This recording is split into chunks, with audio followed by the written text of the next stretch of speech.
good morning, good afternoon, good evening, or it's 2 a.m. Good morning. This is Eagle Eyes on Tech Guy, an Eagle Falcon. Bit of a late to the live show anyway.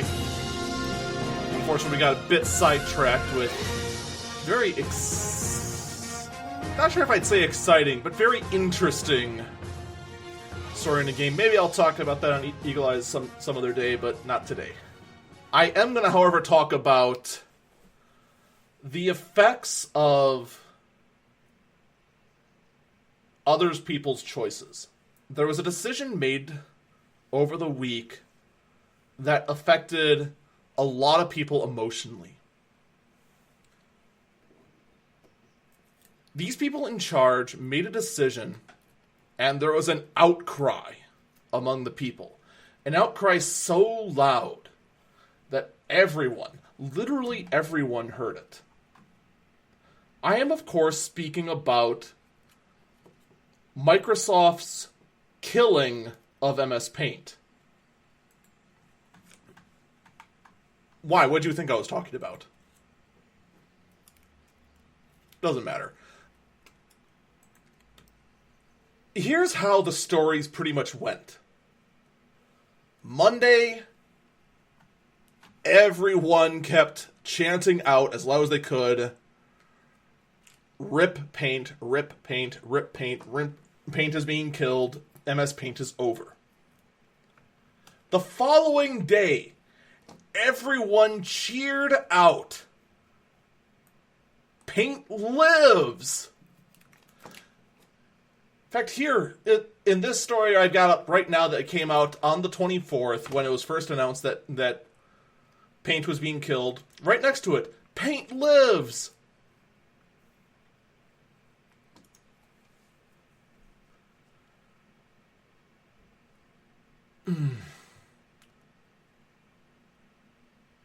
Let me tell you why a lot of this is not correct.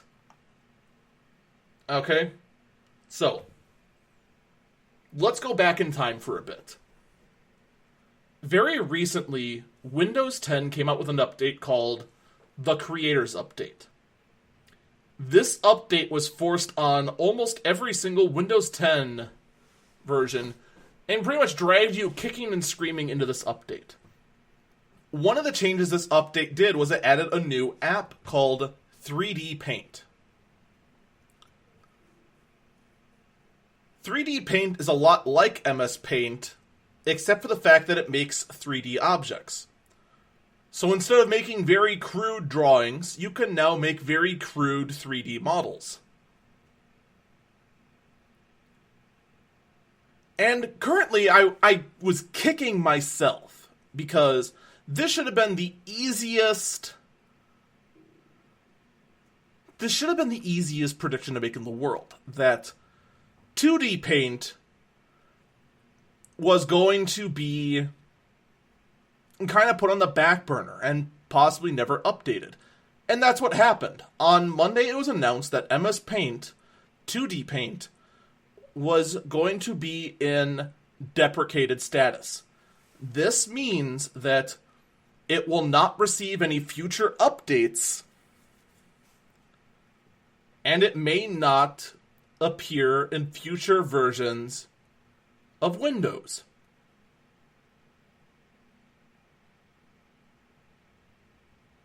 This caused the big uproar saying that MS Paint is dead. It technically wasn't. It just means that MS Paint is not going to receive any future updates. You can still use it. It's not going to be forcibly removed from your computer. Then Tuesday, Microsoft came out and said that MS Paint will be available in the App Store, so you can, in fact, down the road, download MS Paint. That's when everyone said, Paint's gonna live.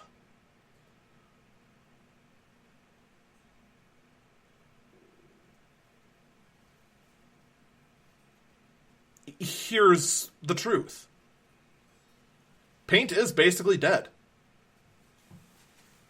It's not going to receive any future updates, but unlike past Windows games, like, say, Ski Free, or any of the other classics you remember from earlier versions of Windows, you can still download Paint in the App Store, so you can always still get it back. There's just never going to be a future version of Paint. And possibly down the road, say in 4 or 5 years, it's going to be pulled from the App Store too.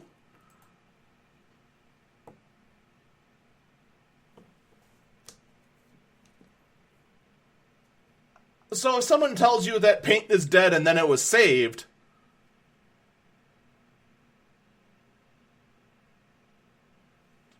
it's not the case.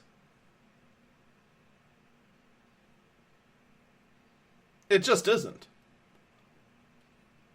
It has been marked for death. Microsoft clearly is going to be pushing more in favor of Paint 3D for their basic editing tool. That's just going to be the way it is. So,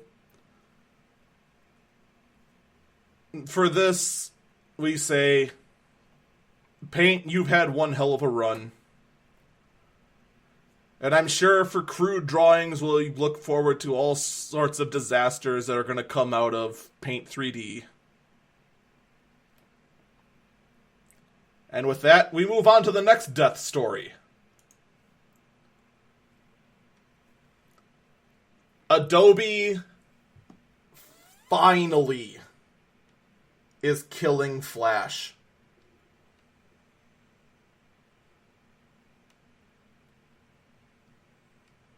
Hello to everyone who just recently joined our live chat for this podcast. I am currently recording. If you have any questions, do feel free to ask them in the chat. Now to actually continue the podcast.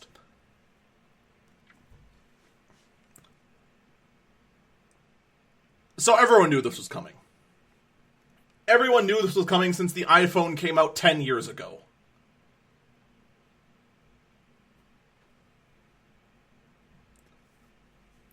Adobe Flash has been unstable for a very long time. It's gotten a bad rap for being a huge exploit engine. And finally, Adobe is going to stop supporting Flash. They're going to continue supporting it, but in the year 2020, the year of perfect vision, Adobe Flash will officially be dead.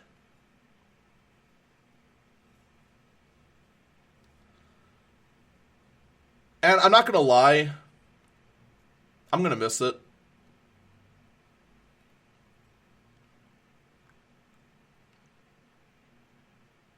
I'm going to miss it just because think about all the animations that were made in Flash that could only be viewed in Flash.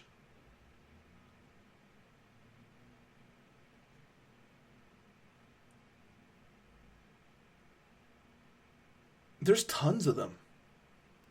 So many ancient memes in Flash. There is still a board on what a lot of people consider the cesspool of the internet on 4chan dedicated just for funny videos made in Flash.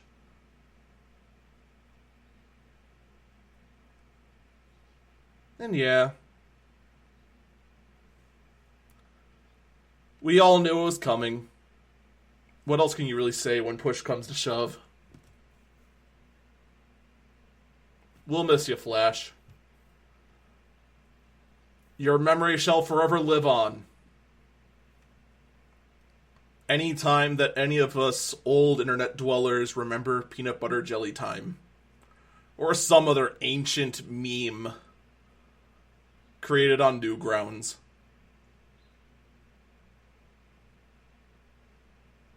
Rest in peace, Flash. Well, since we're on the topic of things that are dying on the internet, let's talk about how Walmart killed its early SNES Classic, Classic Edition pre-orders.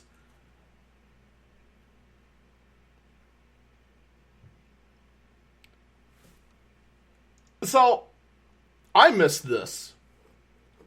I completely missed that apparently Walmart had the SNES Classic Edition for pre-order on its site long before it was ever supposed to.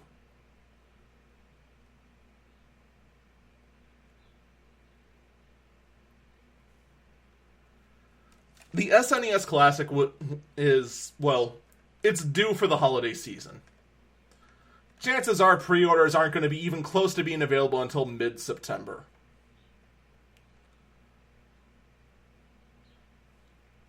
But apparently Walmart had pre-orders. But they had to go through and refund them all. Because it was all a huge, colossal error that should have never happened.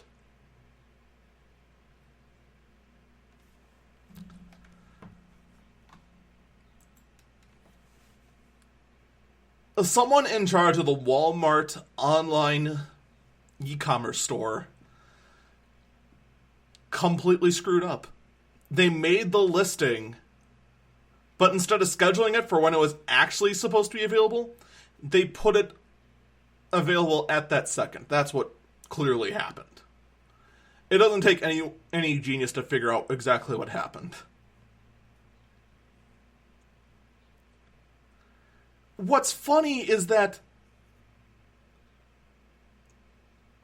not only that this happened, but the fact that it has so much popularity.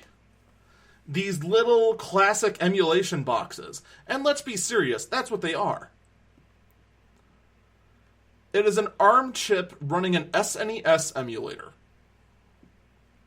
The only difference is that while emulators cover kind of a gray legal area that's a much darker shade of gray, and it's not exactly something that is really kosher. The SNES Classic Edition as well as the NES Classic are both legal forms of emulation because they're being sold by Nintendo and therefore wouldn't infringe on anything.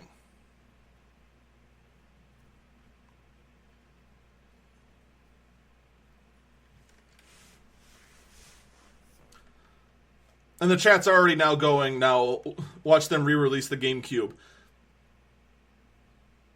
Of course they're going to re-release the GameCube.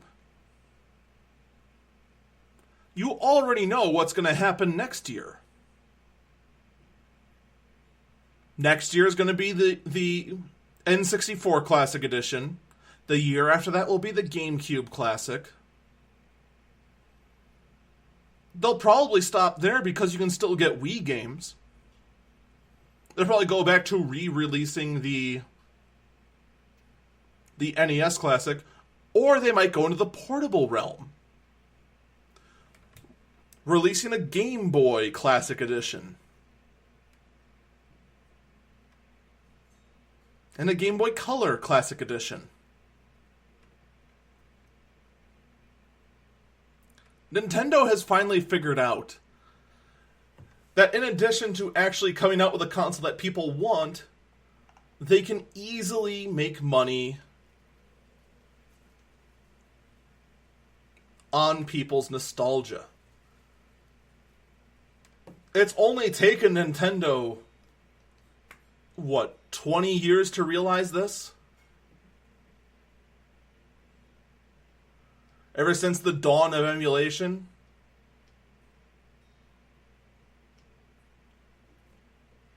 It's about time, for one thing, that they realize this, but yeah. What else can you say? There's going to be more and more of these classic editions. Atari's doing the same thing right now. In fact, Nintendo owns Sega. Probably actually before the N64 Classic, there's probably going to be a Sega Genesis Classic. Because Nintendo owns Sega now. So that's probably going to happen.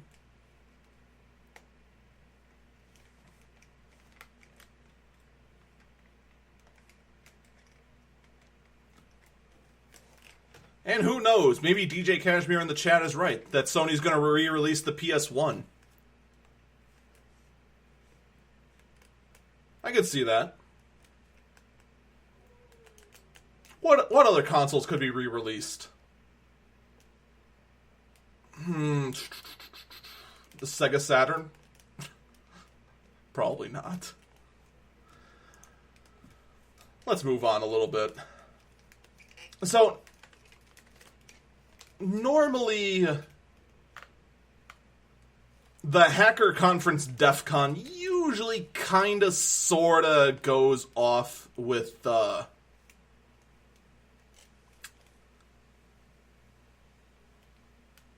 someone in the chat is telling me that Sega is not owned by Nintendo. I am 80% positive that Sega is owned by Nintendo. That's why they're teaming up in the various games. Ooh.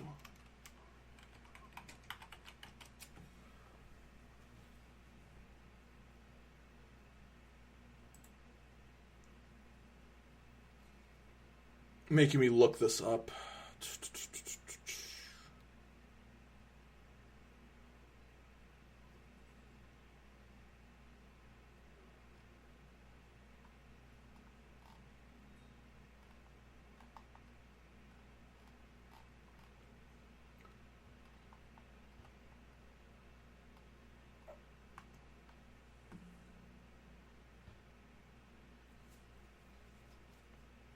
Okay.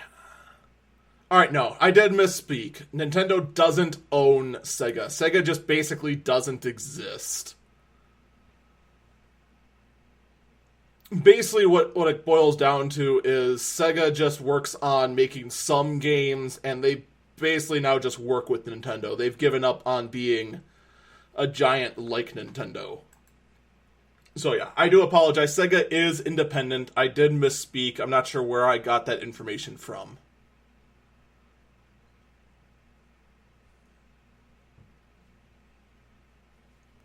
In any case, back to DEF CON. DEF CON it's a hacker convention. It goes on every year, and every year it goes mostly with nobody noticing anything.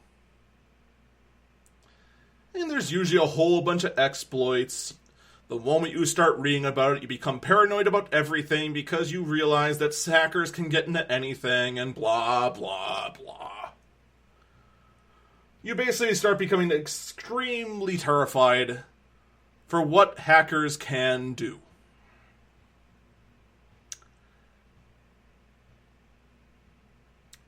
Well, everyone suddenly started taking notice of DEF CON when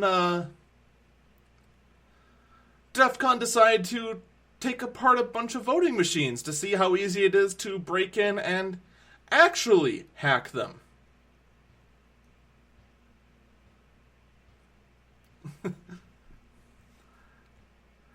And of course, everyone who is politically left of center is now staring at this going, aha, so you can hack an election.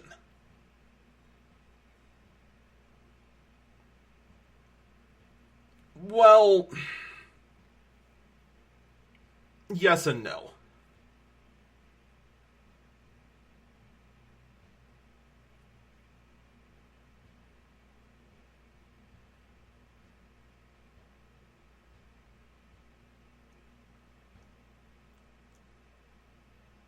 There's a golden rule among hackers. Once you have physical access to the machine, all bets are off.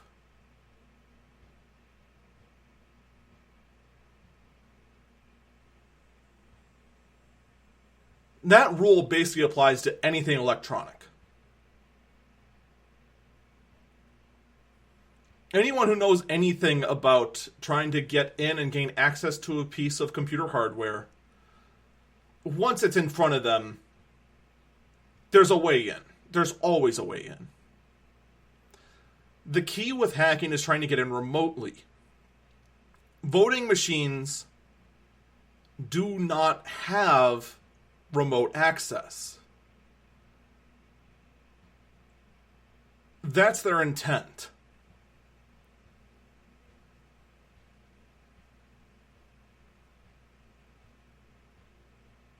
I'm too old for gaming. I'm not sure what you're talking about with followers only mode. We're recording a podcast. The chat's not in followers only mode. I'm distracted. All right. Anyway, so a lot of people are looking at this now and hoping that so the elections could have been hacked. Not really.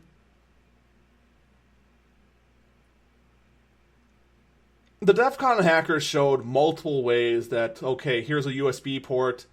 All you gotta do is plug this in, and you could have put in a targeted program to start mixing things up, possibly change the numbers inside it. You could attach a keyboard using the USB port. All sorts of things. But again, you had to have physical access to it.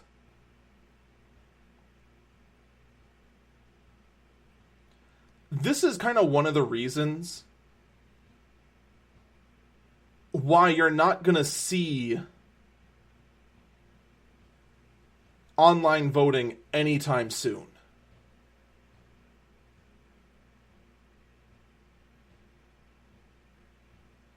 Because that allows remote access to the machine. If you can vote remotely, someone could get in that way.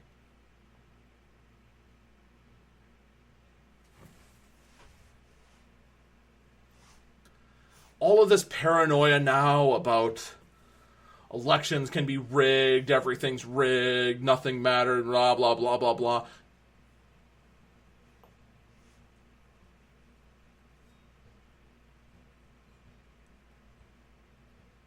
What's going on at DEF CON isn't news.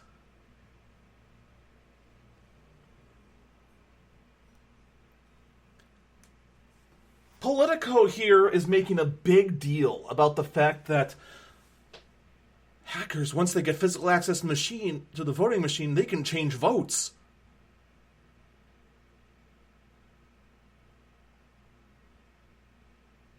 No crap. That's why you make sure that you don't see anyone trying to go under a voting machine to plug a keyboard into the machine. It would be easily noticeable.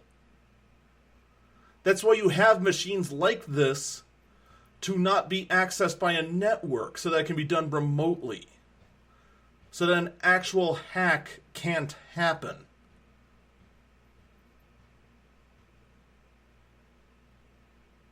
It's just...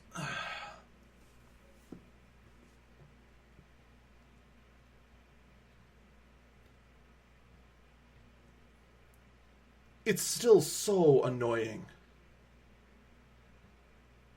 that we are now 7 months. No, we're 10 months away from... No, 10? 9? No, it's about 10. About 10 months away from the election. And we are still hoping there was some way that the election was invalidated.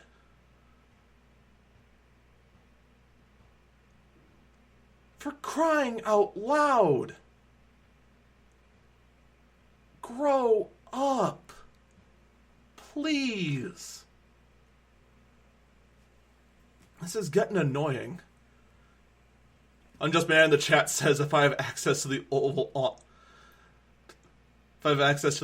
access with a gun, I can manipulate the political process.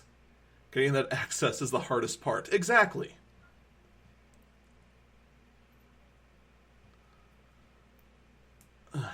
I need to move on from this. This whole thing is just...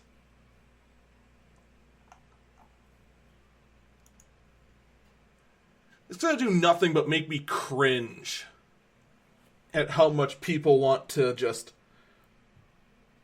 pretend like what happened didn't happen. It happened. It's time to start dealing with it. Now is the time to start cringing about the fact that a company is injecting microchips into people's hands.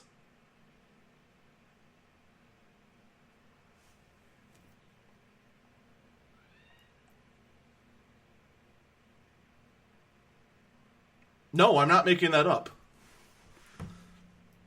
Well, kinda am. There's no forcing. Roughly 50 employees at a company called 3 Squared Market that all volunteered will have a microchip embedded between their thumb and forefinger.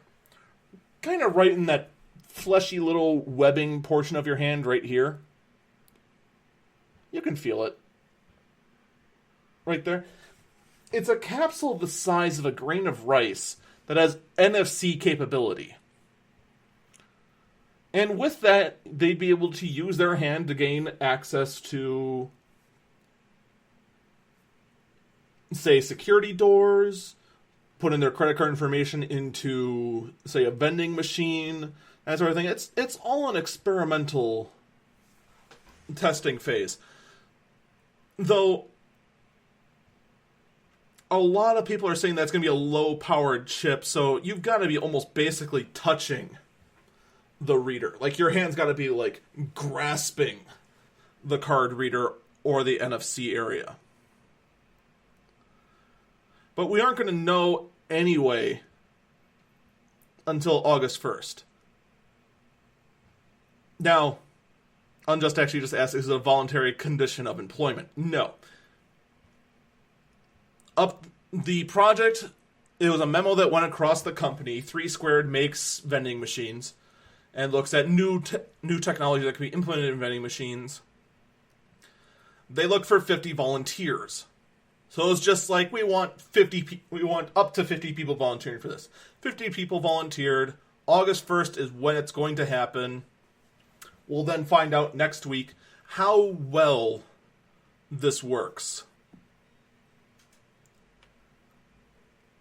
Now, of course, everyone immediately goes, a chip inside my hand? That means I can be tracked easily. Probably not. Because remember, the chip has no power. It's just an NFC chip. That means only other readers can give it power and have the data read.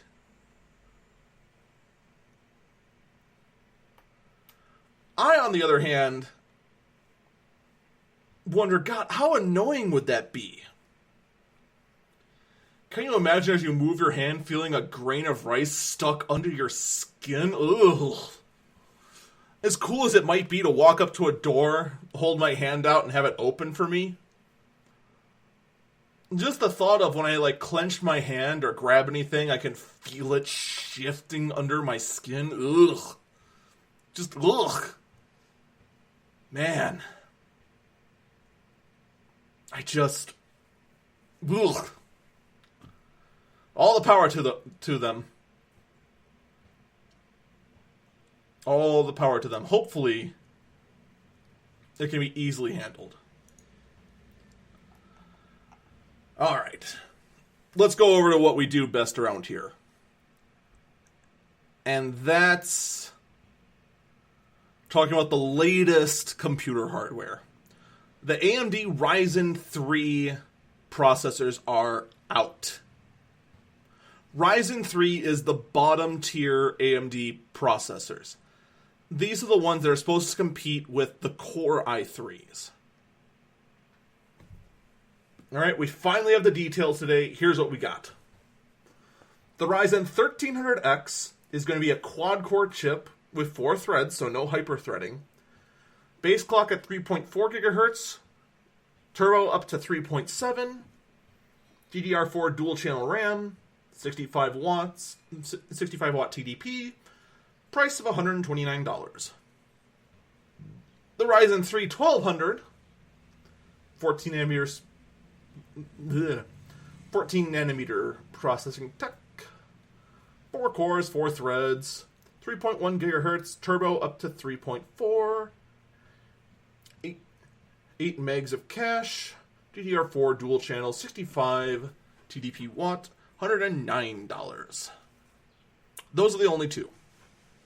Those are going to go directly up against with the Core i3 7350K, the Core i3 7100, and the Pentium G 4560. All of these chips from Intel are 2 cores, 4 threads.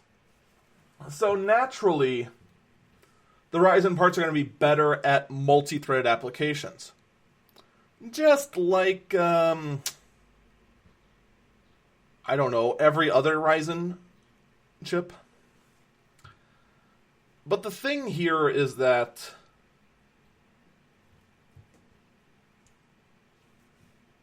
the 2 Ryzen parts are clearly competing with the Core i3 ones.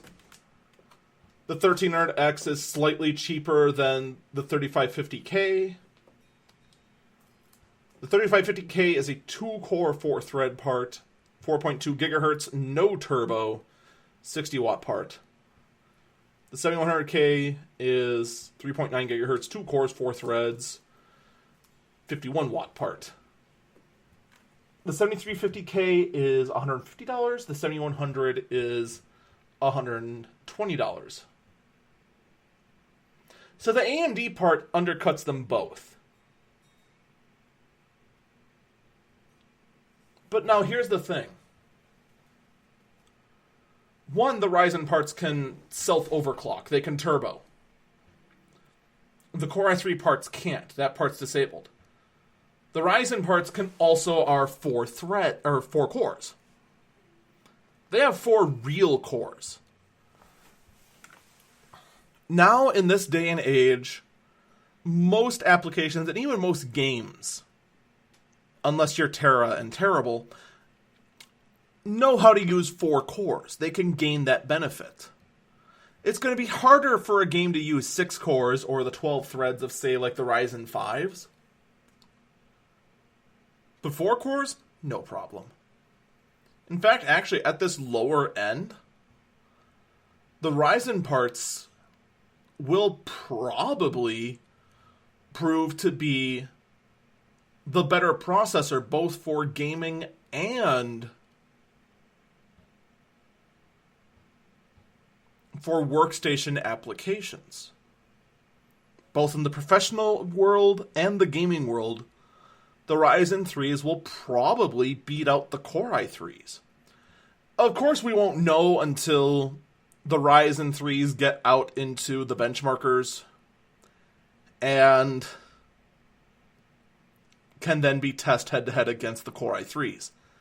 That's the only way we'll ever know.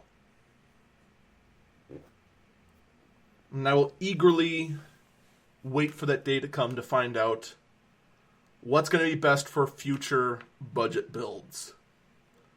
Because when push comes to shove, anytime anyone wants someone like me to build a computer, it's always on a tight budget. And you always got to look at what's the best performance per dollar for that budget and what's their goal.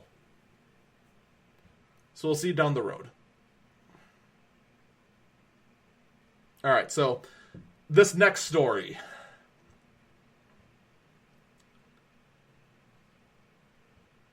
I'm going to try my very best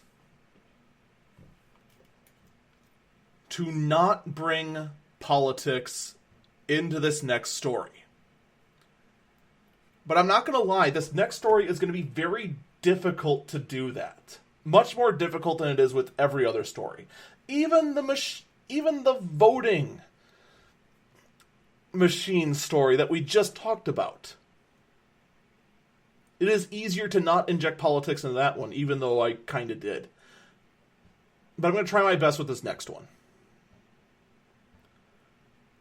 I'm going to be talking about what has easily been the most covered story this last week here in my home state of Wisconsin.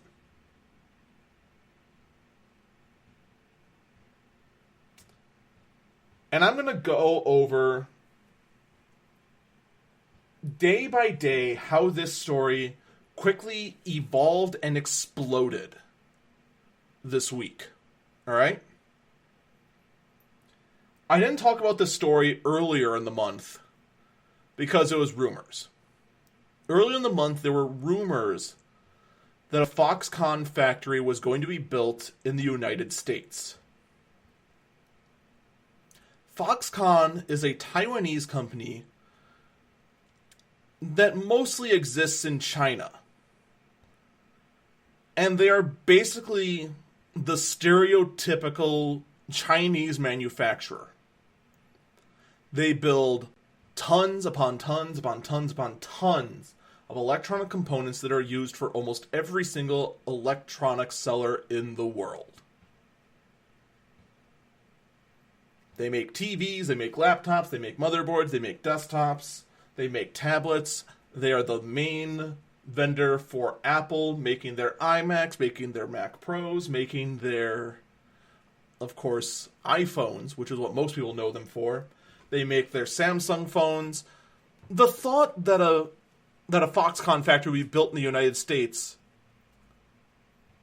seems so far-fetched that it wasn't even worth acknowledging.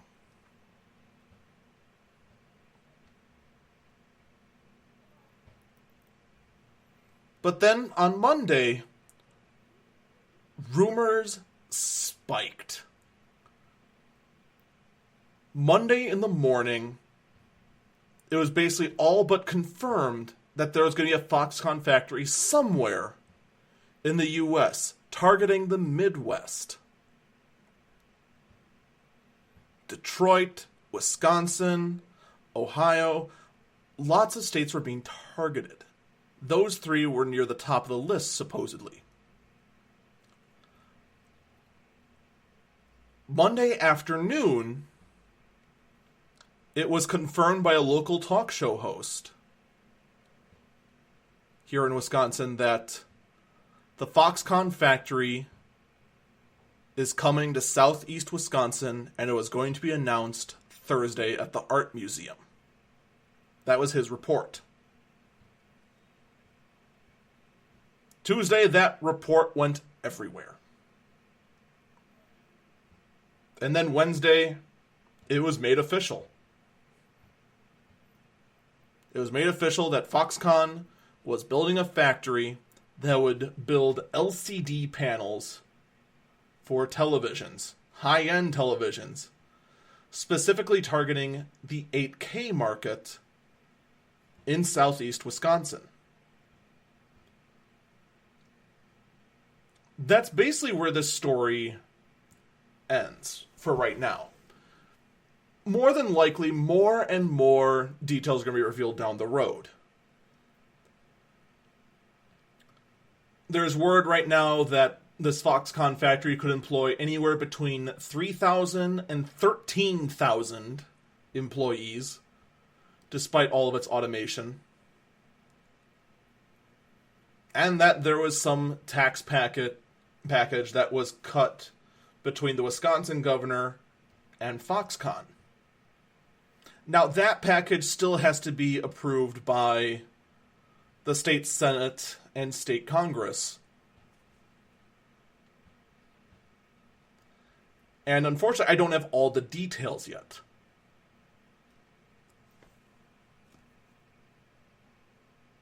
So this sounds like a big deal, right? This sounds like something that is a major opportunity. An electronics factory, one of the only ones in the entire United States, is about to open in Wisconsin.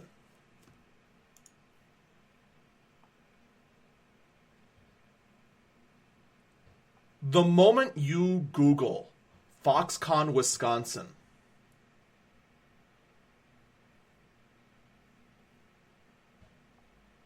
you get nothing but every single possible news outlet trying to find any reason to hate it. And granted, I'm a little curious about this myself.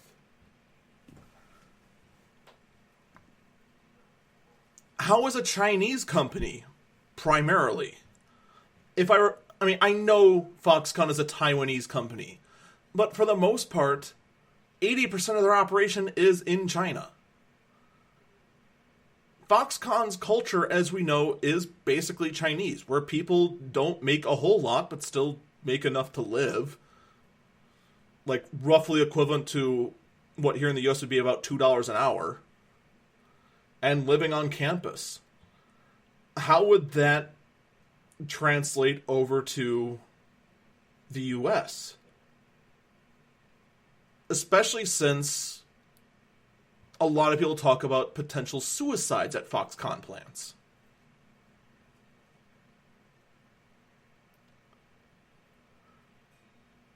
And the answer is, I don't know. Nobody knows. The only person who might know are the people from Foxconn that are planning this plant. Those are literally the only people who know. It is legitimate to think about these things and how that might work. But in the end, no one truly has an answer. But already you see people saying like, oh, is Wisconsin paying too much for this? And so far, all indications of what the package is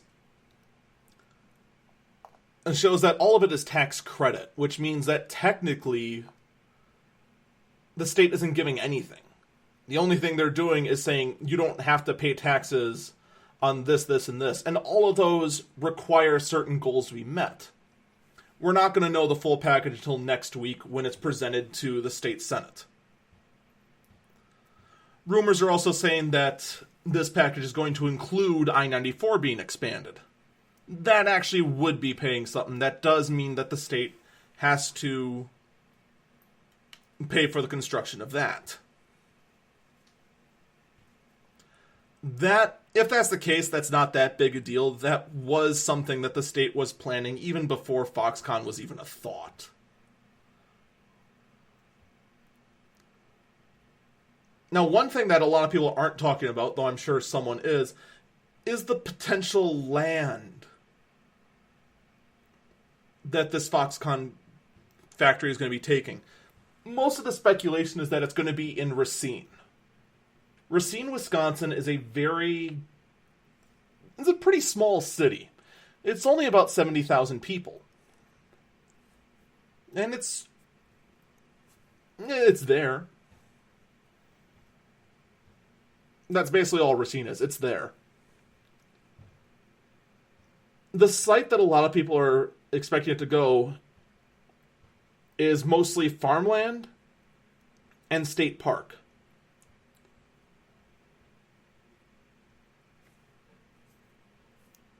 If the state is selling that land to Foxconn for $1 as part of this sweetheart deal, then that is assets lost.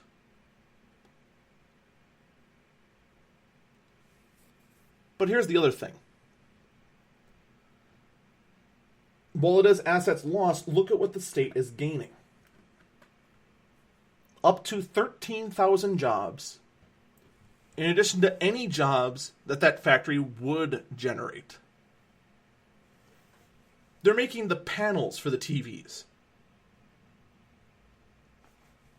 I guarantee you, a TV factory is going to go up within 100 miles of there. Within a 100-mile radius of that Foxconn, I was going to say factory, but it's going to end up being something like a campus. This thing is supposed to be 10 million square miles. That is enormous. That's the equivalent of 11 football fields.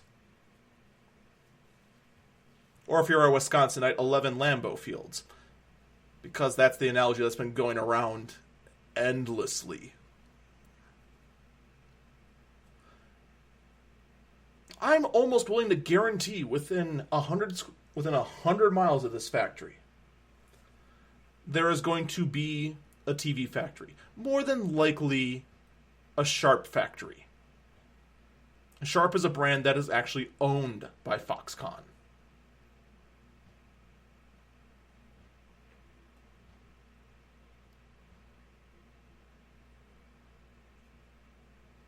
While talking about Foxconn, the chat immediately has to point out that the Packers suck despite hitting the playoffs every year for at least the past 12 years. I'm sure it's probably actually been more than that, but I'm not talking about football, we're talking about Foxconn.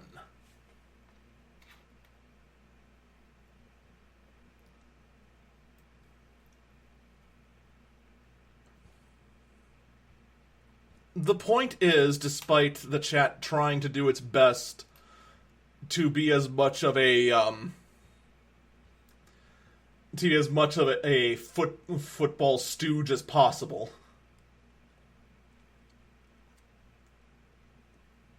I don't think it can be understated how big a deal that Foxconn is coming is. But again, the biggest issue I want to restate is how life at Foxconn is actually going to be.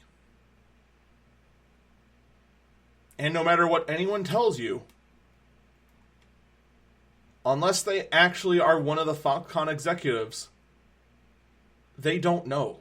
Nobody knows, except the Foxconn executives.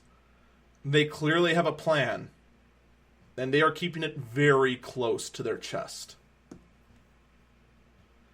And with that, let's move on to the last story of the day.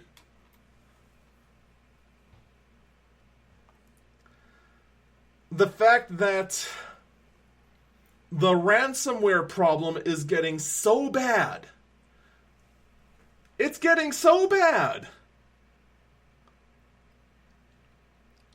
that the criminal operators of the ransomware that is locking up people's computers and demanding a payment to unlock your computer,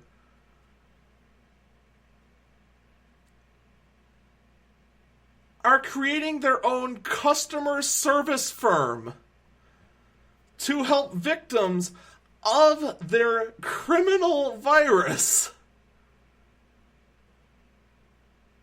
to pay them.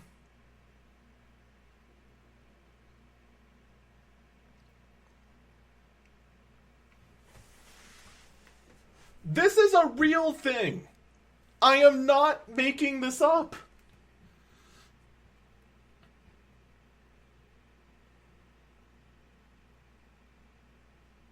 The creators of the malware have customer service reps on standby to help anyone who doesn't know how to get a Bitcoin or how to make an online payment or anything of that nature, to help them get through this troubling times that they created to be able to pay the criminals to then unlock their computer.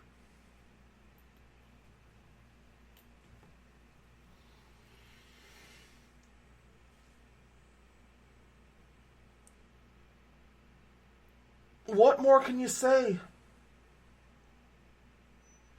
That's how bad ransomware is getting.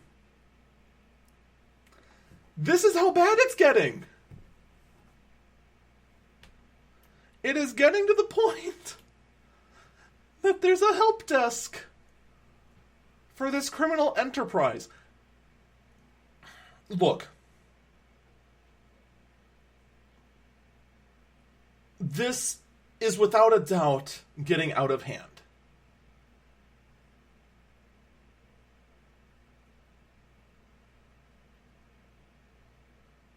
I mean, look, the hiring graphic designers, which this article also comes up with, I can understand that. Trying to make their malware look as legitimate as possible is one thing. But to hire help desk.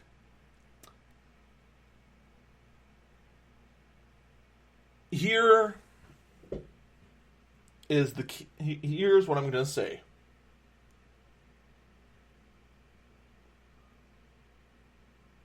I normally don't ask for any sort of activism at all. But I can say this is in the better interest of everyone.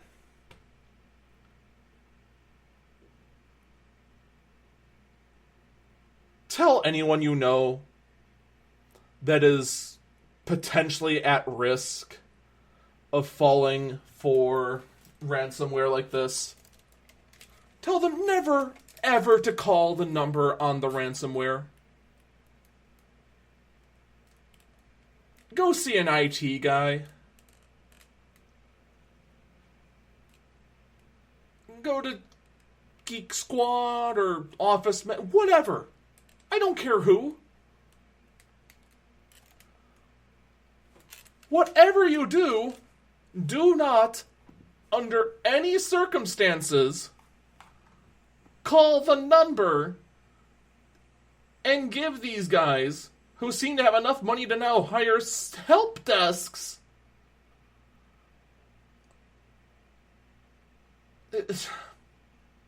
what more can you say? Find help. Go seek actual help if you're affected by this. Do not call the number on the screen. Spread the word as much as possible. Do not, under any circumstances, call the number on the screen. Never, ever, ever, ever, ever. That's going to do it for me, guys. Thank you so much for listening to this podcast. You can, of course, support this podcast by going to twitch.tv/eagle_falcon and find any way to support that channel. That is my channel. Take care. See you next time.